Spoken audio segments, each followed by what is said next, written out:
గారు ఇంకా రాలేకపోయారు.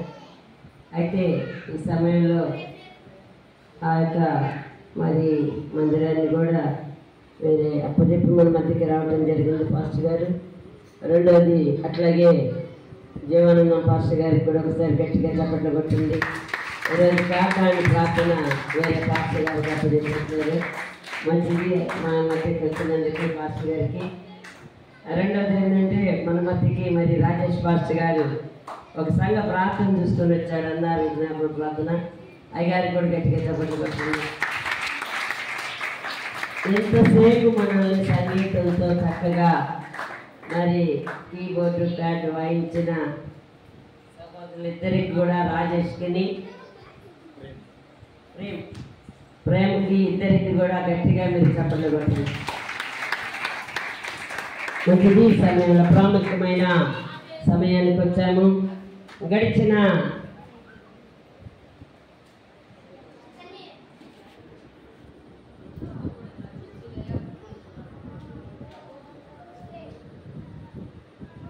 రెండు 2022లో మహాఘనముగా ఈ మందిర ప్రతిష్ట సంఘమంతా గ్రామమంతా కూడుకొని ఎంతో జయకరంగా జరిపించి ఉన్నారు.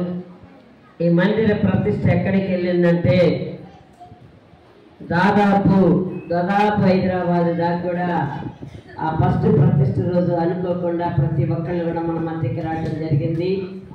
అట్లాగే మా పాస్టర్ గారి యొక్క రక్త సంబంధికులు కర్నూలు కానీ ఆత్మకూరు కానీ అనేక ప్రాంతాలకి వాళ్ళు కూడా ఇక్కడికి వచ్చి ఎంతో ఘనంగా జరిగించినారు.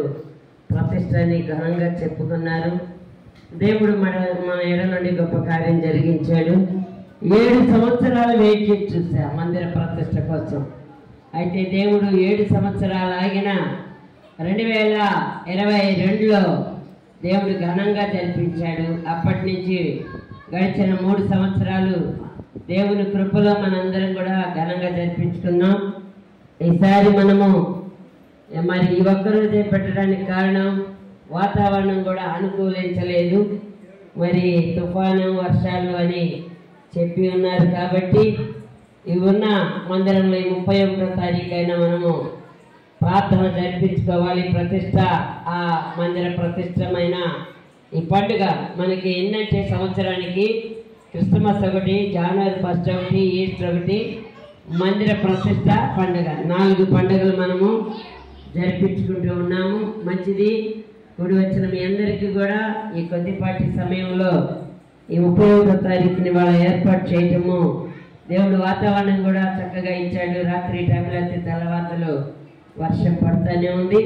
మంచిది. అటు దేవాది దేవునికి కూడా వందనాలు తెలియజేసుకుంటే ఈ సమయంలో దయారత్నం పాస్టర్ గారు దేవుని యొక్క వాక్యాన్ని అందించవలసిందిగా వారికి సమయాన్ని అప్పచెప్తూ ఉన్నాను.